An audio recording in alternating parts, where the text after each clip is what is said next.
Il y a des désirs qui ne crient pas, ils chuchotent. Et c'est précisément pour cela qu'ils sont si dangereux. Ce que vous allez entendre aujourd'hui a le pouvoir de transformer ce que vous ressentez de l'intérieur. Il y a quelque chose que personne ne vous dira franchement dans la plupart des églises aujourd'hui.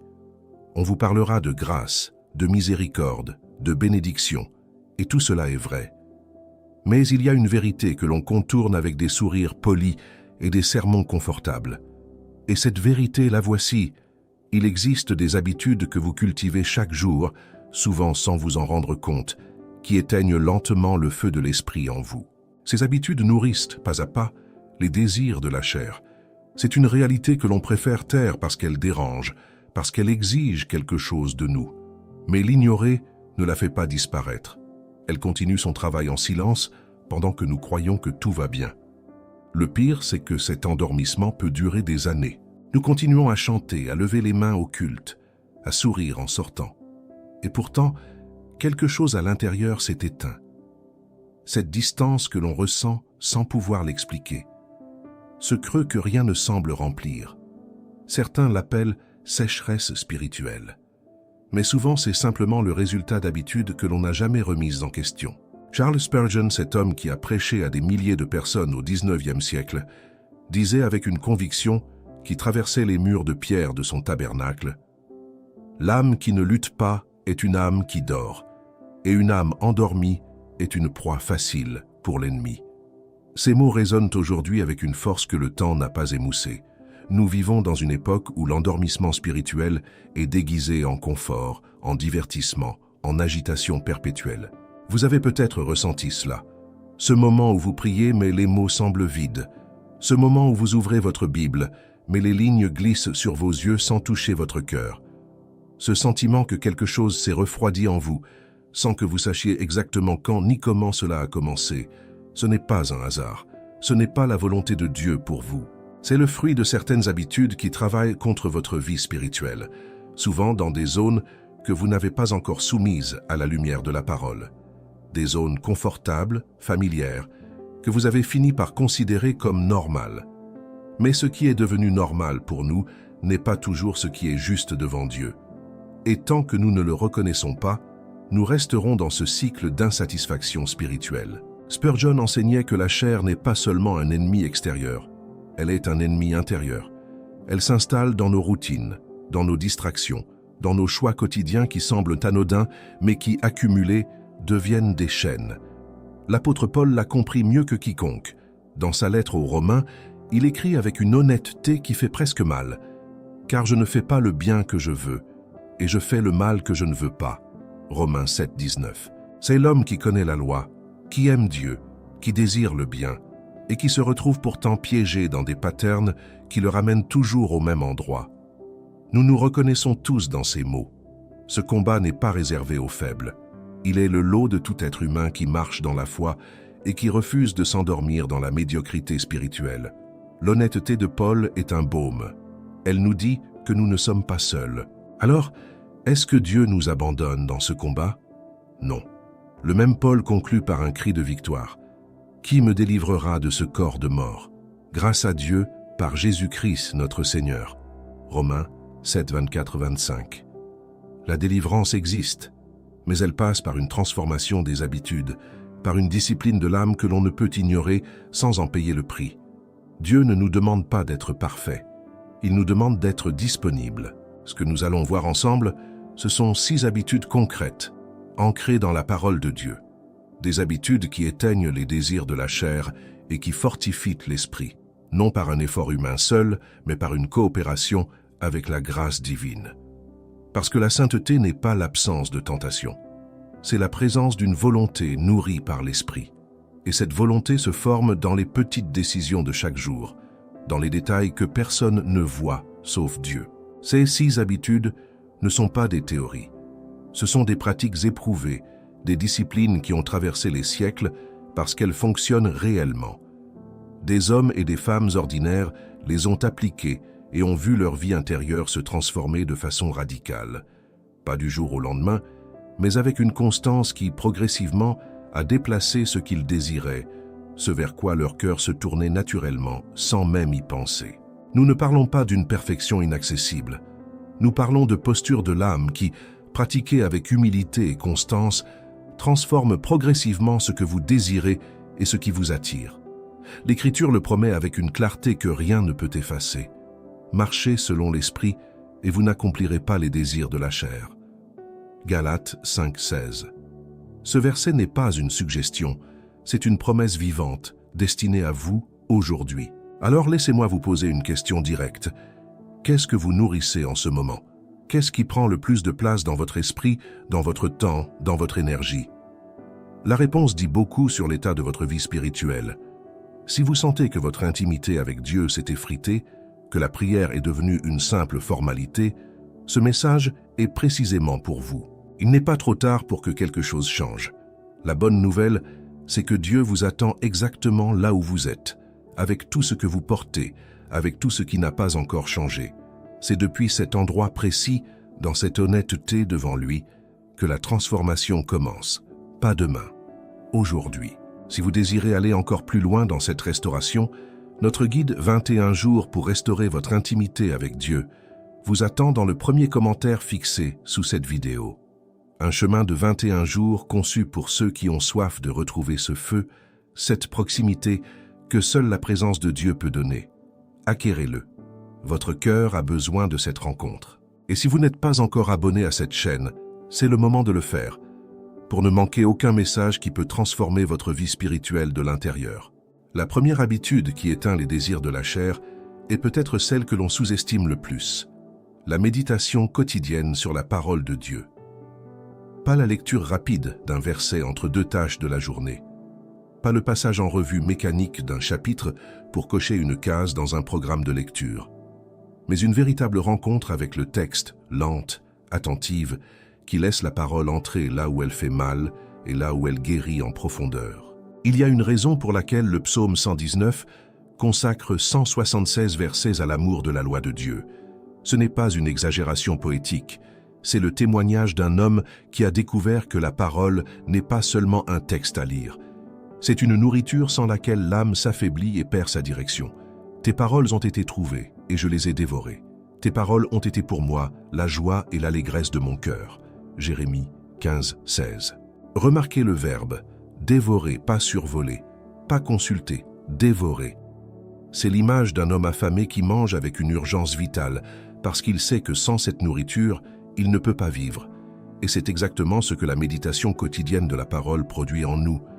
Elle nourrit la partie de notre être qui, si elle reste à jeun, finit par chercher à se rassasier d'autre chose, souvent dans des endroits qui nous font du mal. Voilà le mécanisme que l'on n'explique pas souvent. Les désirs de la chair ne sont pas d'abord un problème moral, ils sont d'abord un problème de faim. Quand l'âme est nourrie, quand elle est rassasiée de la présence de Dieu, les choses du monde perdent leur attrait. Elles ne disparaissent pas complètement, mais elles perdent leur pouvoir de fascination. Elles ne semblent plus aussi nécessaires, aussi irrésistibles qu'avant. C'est la parole qui opère ce déplacement intérieur. C'est pour cela que Jésus lui-même, au moment de la tentation dans le désert, répond au diable avec la parole. Pas avec un argument philosophique, pas avec une démonstration de force, avec la parole. Il est écrit « L'homme ne vivra pas de pain seulement, mais de toute parole qui sort de la bouche de Dieu. » Matthieu 4:4. La parole était son arme, elle doit être la nôtre, chaque jour, pas seulement les dimanches.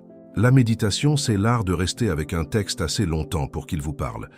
C'est relire le même verset plusieurs fois, non pour en extraire une information, mais pour laisser sa vérité descendre plus profondément à chaque lecture. C'est se poser des questions simples.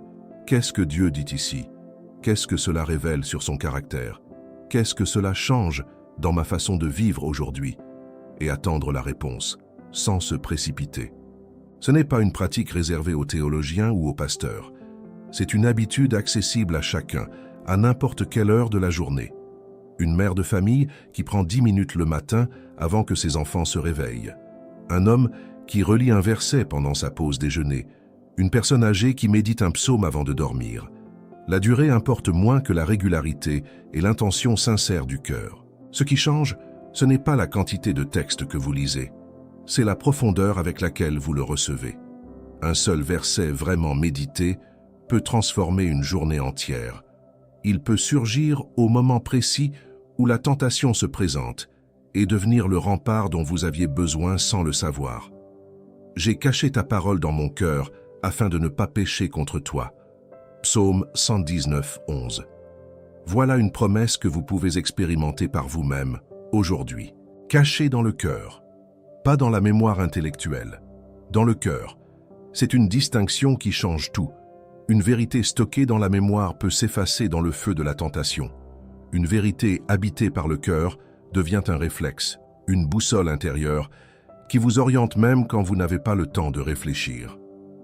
C'est cette différence entre connaître la vérité et être véritablement formé par elle. C'est là que la méditation quotidienne opère sa transformation la plus profonde.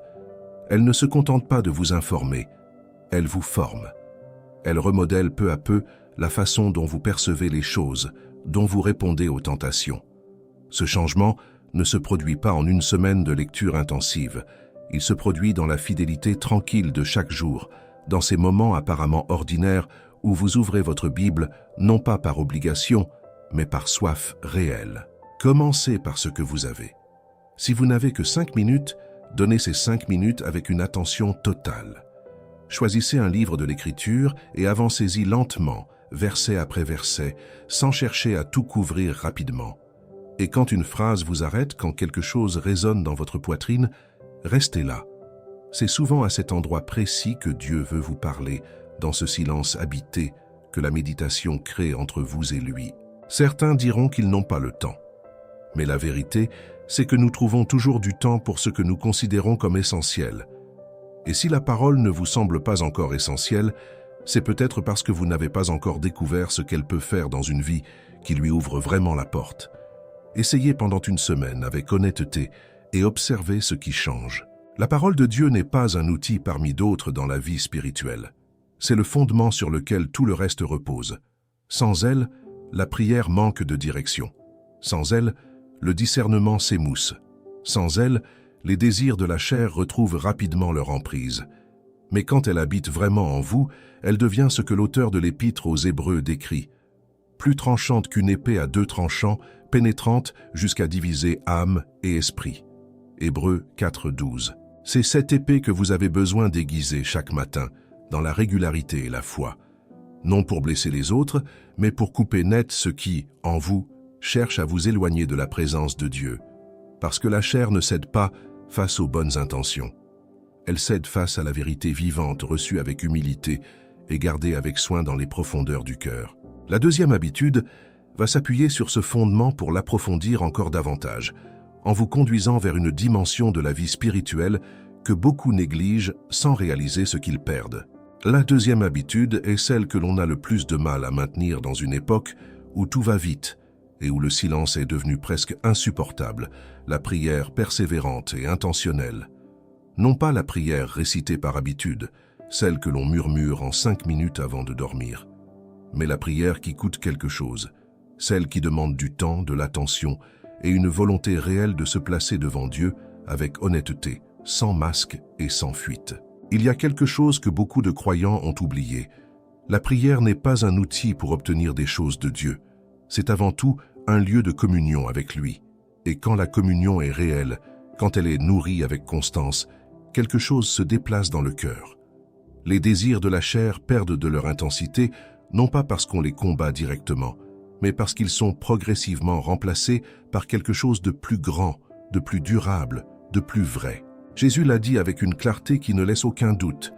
Veillez et priez, afin que vous ne tombiez pas dans la tentation. L'esprit est bien disposé, mais la chair est faible. Matthieu 26, 41. Remarquez l'ordre des mots. Veillez d'abord. Priez ensuite. Pas attendre d'être en crise pour crier vers Dieu, mais maintenir une vigilance préventive, une posture d'attention spirituelle qui empêche la tentation de prendre racine. La prière persévérante, c'est ce que Jésus décrit dans la parabole de la veuve et du juge inique. Une femme qui revient encore et encore, sans se lasser, sans abandonner. Et Jésus conclut avec une question qui résonne comme un défi personnel. Mais le Fils de l'homme, quand il viendra, trouvera-t-il la foi sur la terre? Luc 18, 8. La foi dont il parle ici, c'est précisément cette foi qui continue à prier même quand le ciel semble silencieux, même quand rien ne semble changer. Parce que le silence de Dieu n'est jamais son absence. C'est souvent son invitation à persévérer, à aller plus loin, à creuser plus profondément dans la relation avec lui. Et c'est dans ce creusement que quelque chose d'important se produit. Notre dépendance à Dieu augmente et notre dépendance aux choses de la chair diminue, pas mécaniquement, pas automatiquement, mais avec une progression réelle, mesurable dans le temps, dans la paix progressivement retrouvée. La prière intentionnelle, c'est aussi la prière qui a un contenu. Pas seulement une liste de requêtes présentées à la hâte, comme si Dieu était un distributeur automatique, mais des moments de louange, d'adoration, de reconnaissance profonde. Des moments où l'on contemple qui Dieu est avant de lui dire ce dont on a besoin. Des moments où l'on s'arrête sur ses attributs, sa sainteté, sa fidélité, sa miséricorde, jusqu'à ce que le cœur soit touché, pas seulement la tête. L'apôtre Paul, dans sa lettre aux Philippiens, donne une instruction transformatrice. Ne vous inquiétez de rien, mais en toute chose, par la prière et la supplication, avec des actions de grâce, faites connaître vos besoins à Dieu. Et la paix de Dieu, qui surpasse toute intelligence, gardera vos cœurs et vos pensées en Jésus-Christ. Philippiens 4, 6, 7.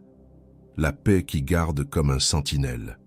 Ce n'est pas une paix que l'on fabrique, c'est une paix que Dieu installe. Et cette paix est précisément ce qui manque à ceux dont les désirs de la chair dominent la vie. Il y a toujours une agitation en dessous, un vide que l'on cherche à combler. La prière ne supprime pas ce vide, elle le remplit avec la présence de Dieu. Et quand ce vide est rempli, le besoin de le combler avec autre chose disparaît progressivement.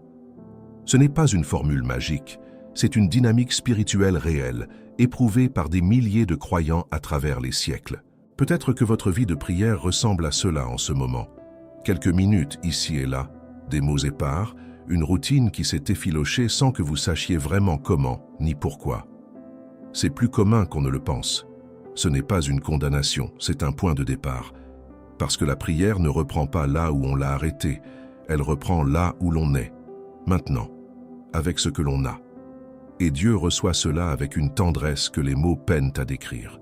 Commencez par revenir. Pas avec un long discours, pas avec des formules parfaites. Juste revenir. Ouvrir la bouche, ou même rester silencieux et reconnaître devant Dieu que vous avez besoin de lui. Cette simple honnêteté est déjà une prière. Et Dieu, qui scrute les cœurs, répond à l'honnêteté bien plus qu'à l'éloquence. Il cherche la sincérité, pas la perfection formelle. C'est depuis cet endroit que tout peut recommencer. Cherchez aussi un lieu et un moment que vous protégez dans votre journée. Pas nécessairement le matin, même si beaucoup trouvent que commencer la journée avec la prière la colore différemment. Mais un moment à vous, régulier, où vous posez ce que vous portez devant Dieu et où vous l'écoutez en silence après avoir parlé. Parce que la prière n'est pas un monologue, c'est une conversation.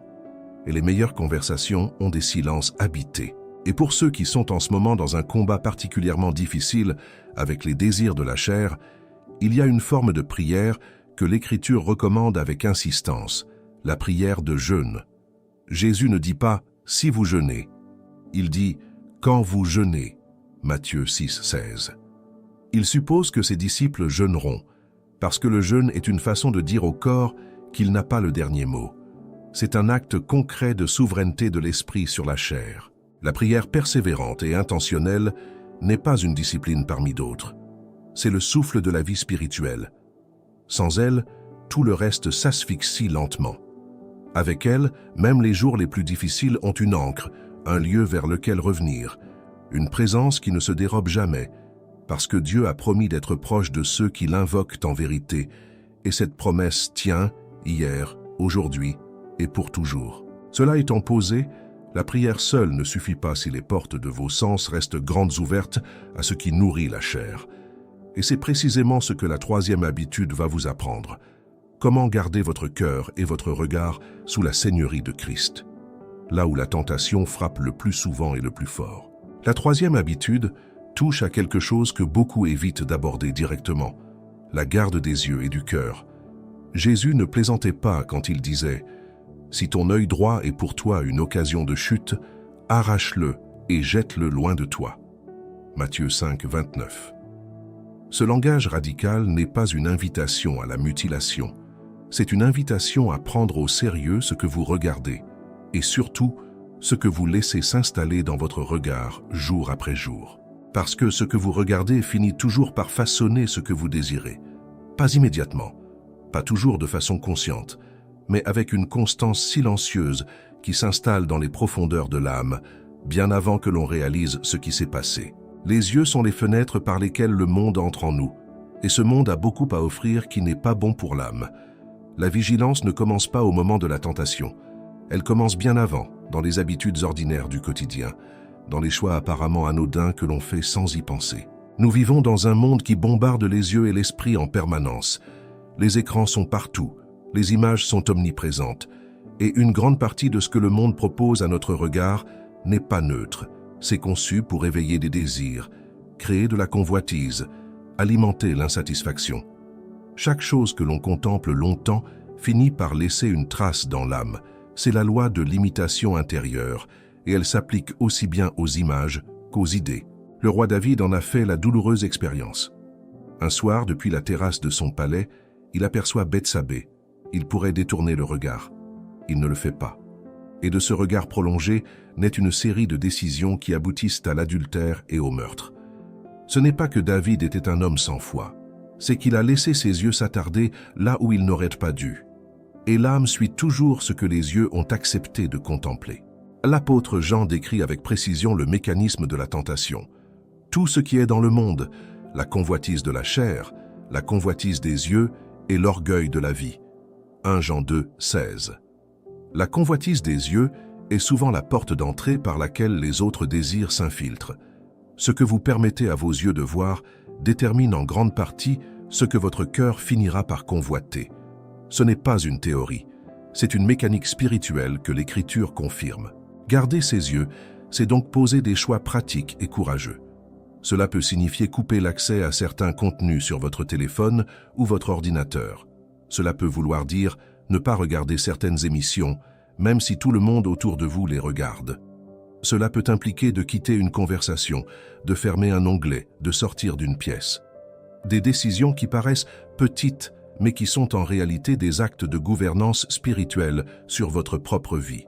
Le psalmiste a traduit cela en une prière qui devrait être sur nos lèvres chaque jour. « Détourne mes yeux de ce qui est vain et fais-moi vivre selon ta parole. » Psaume 119, 37. Détourner les yeux de ce qui est vain. C'est un acte actif, délibéré, qui demande une volonté formée et exercée. Personne ne peut le faire à votre place. Mais Dieu peut vous donner la force de le faire si vous la lui demandez avec sincérité, car il désire votre sainteté. Il y a aussi une dimension collective de cette garde. Les personnes avec lesquelles vous passez du temps influencent ce que vos yeux et votre cœur considèrent comme normal.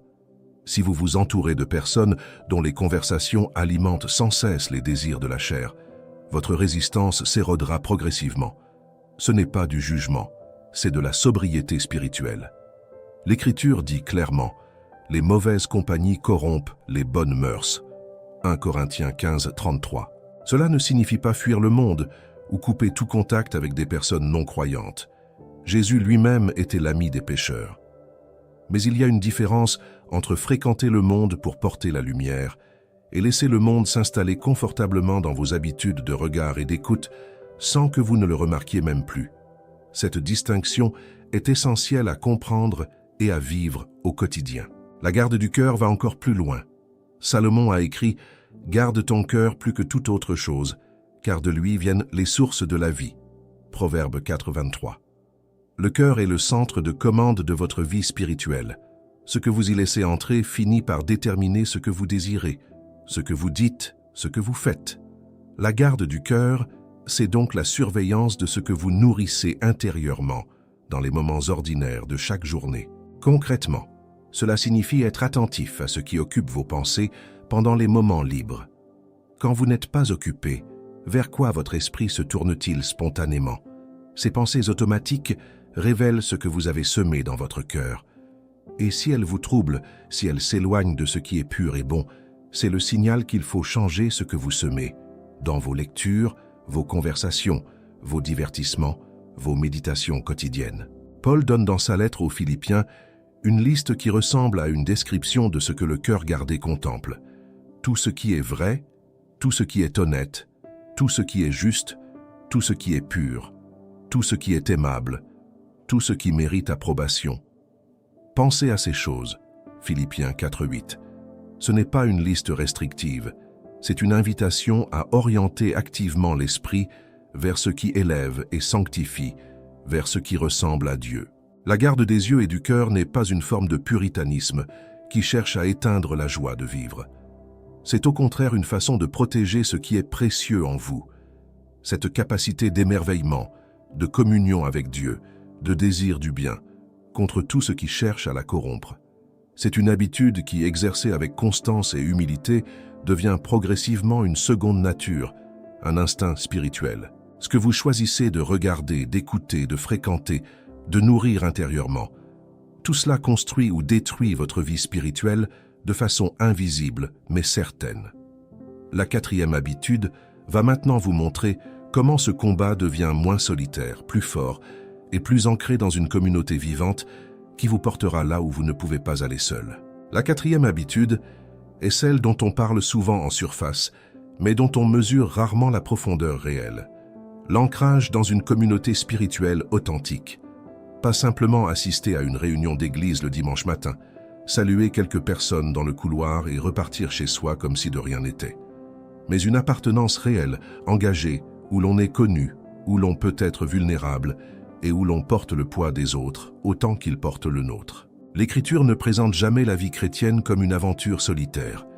Dès les premiers chapitres des Actes, les croyants se retrouvaient ensemble, non pas parce qu'ils y étaient obligés, mais parce qu'ils avaient compris que la foi avait besoin de la communauté pour survivre et grandir. Ce n'est pas une option secondaire. C'est une nécessité inscrite dans la nature même de ce que nous sommes en Christ. Ils persévéraient dans l'enseignement des apôtres, dans la communion fraternelle, dans la fraction du pain et dans les prières. Actes 2, 42. La communauté n'était pas un accessoire de la foi. Elle en était le milieu naturel, l'environnement sans lequel la foi s'étiole et la flamme s'affaiblit progressivement. Ce que ces premiers croyants avaient compris, c'est que l'on ne peut pas porter seul ce que Dieu a destiné à être porté ensemble. Ce n'est pas une opinion, c'est ce que l'histoire de l'Église, siècle après siècle, a confirmé. Les croyants qui s'isolent finissent presque toujours par dériver, non pas nécessairement vers de grands péchés visibles, mais vers une tiédeur progressive, un détachement intérieur qui érode la vie spirituelle sans que personne ne le voie venir. L'isolement est l'un des premiers outils de l'adversaire. Il sait que seuls, nous sommes plus vulnérables. Il y a une raison spirituelle à cela. Les désirs de la chair prospèrent dans le secret et dans l'isolement. Ils perdent une grande partie de leur pouvoir dès qu'ils sont exposés à la lumière d'une relation de confiance. Ce n'est pas un hasard si Jacques écrit « Confessez donc vos péchés les uns aux autres et priez les uns pour les autres afin que vous soyez guéris. » Jacques 5, 16. La guérison passe par la relation, pas par l'introspection solitaire. Il y a quelque chose d'humiliant dans cette vérité, et c'est peut-être pour cela qu'on l'évite. Admettre sa lutte devant un frère, une sœur en Christ, c'est abaisser le mur de l'image que l'on projette. C'est reconnaître que l'on n'est pas à la hauteur de ses propres convictions. Mais c'est précisément dans cette humilité que la grâce de Dieu trouve l'espace pour agir le plus puissamment. Dieu résiste aux orgueilleux, mais il fait grâce aux humbles. Jacques 4, 6. Une communauté authentique, c'est un groupe dans lequel vous pouvez dire la vérité sur votre vie intérieure, sans craindre d'être rejeté ou jugé. Ce n'est pas toujours facile à trouver, et ce n'est pas toujours ce que les grandes assemblées offrent spontanément. Mais même dans une grande église, il est possible de trouver ou de former un petit groupe de 2, 3 personnes avec lesquelles vous pouvez vous engager dans ce niveau de profondeur et de vérité. L'auteur de l'Épître aux Hébreux insiste avec une clarté remarquable. N'abandonnons pas notre assemblée, comme c'est la coutume de quelques-uns, mais exhortons-nous mutuellement, et cela d'autant plus que vous voyez s'approcher le jour. Hébreux 10, 25. Il ne dit pas « restez groupés parce que c'est agréable ». Il dit « restez groupés parce que le jour approche ». Il y a une urgence eschatologique dans ces mots que nous n'avons pas le droit d'ignorer. La communauté spirituelle, c'est aussi un lieu où l'on est exhorté. Pas flatté, exhorté. Il y a une différence immense. La flatterie nous dit ce que nous voulons entendre. L'exhortation nous dit ce dont nous avons besoin. Et parfois, ce dont nous avons besoin, c'est que quelqu'un nous regarde dans les yeux avec amour et nous dise « Ce que tu fais ne va pas. Je suis là avec toi, mais tu dois changer de direction. » Voilà ce que l'amour authentique fait. C'est ce que Paul appelle se porter les fardeaux les uns des autres. Portez les fardeaux les uns des autres, et vous accomplirez ainsi la loi de Christ. Galates 6, 2. La loi de Christ est la loi de l'amour. Et l'amour véritable ne regarde pas de l'autre côté quand quelqu'un qu'il chérit est en train de se perdre. Il intervient, il s'engage, il reste. C'est précisément ce que la communauté authentique rend possible. Si vous n'avez pas encore ce type de communauté dans votre vie, c'est peut-être le défi le plus concret que ce message vous pose aujourd'hui. Non pas de trouver la communauté parfaite, elle n'existe pas, mais d'en rejoindre une imparfaite avec une intention parfaite. Celle de donner et de recevoir, d'être connu et de connaître, de marcher ensemble vers la sainteté avec la conscience que le chemin est plus sûr à plusieurs. L'Ecclésiaste exprime cela avec une image simple et puissante. Deux valent mieux qu'un, parce qu'ils retirent un meilleur avantage de leur travail. Car s'ils tombent, l'un relève l'autre. Mais malheur à celui qui est seul et qui tombe, sans avoir un autre pour le relever. Ecclésiaste 4, 9, 10. Ce texte n'est pas écrit pour les grandes assemblées. Il est écrit pour la réalité quotidienne de deux personnes qui s'engagent mutuellement dans la foi. Les désirs de la chair sont souvent alimentés par la solitude, par l'ennui, par l'absence de relations profondes. Quand une vie est remplie de connexions authentiques, de conversations qui nourrissent l'âme, de prières partagées et d'exhortations mutuelles, il y a moins d'espace pour que les désirs destructeurs s'installent et prospèrent. La communauté ne remplace pas la relation personnelle avec Dieu, mais elle en est un des fruits les plus visibles et les plus puissants. Alors demandez-vous honnêtement, est-ce que je suis vraiment connu par quelqu'un dans ma vie spirituelle? Est-ce qu'il y a quelqu'un qui sait où j'en suis réellement, qui prie pour moi spécifiquement, qui me demande des comptes avec bienveillance? Si la réponse est non, c'est le premier pas à faire, non pas la semaine prochaine, mais dès aujourd'hui, avant le prochain dimanche. Et la cinquième habitude va vous montrer comment transformer même vos moments d'échec en occasion de croissance, en évitant le piège le plus subtil que la chair tend aux croyants sincères, la culpabilité paralysante qui empêche de se relever et qui retient là où Dieu veut libérer. Ces 6 habitudes ne sont pas des règles imposées de l'extérieur. Ce sont des chemins de vie que Dieu a tracés pour ceux qui désirent vraiment marcher selon l'Esprit. Et ce désir sincère est déjà l'œuvre de Dieu en vous. Si vous souhaitez aller plus loin dans cette transformation, notre guide « 21 jours pour restaurer votre intimité avec Dieu » vous attend dans le premier commentaire fixé. 21 jours pour retrouver la prière, le goût de la parole, la proximité de Dieu, là où la chair n'a plus le dernier mot. Acquérez-le. Votre âme mérite ce voyage. Abonnez-vous à cette chaîne, aimez cette vidéo, laissez un commentaire et continuez à regarder les prochaines vidéos qui apparaîtront sur votre écran. Dieu n'a pas fini de vous parler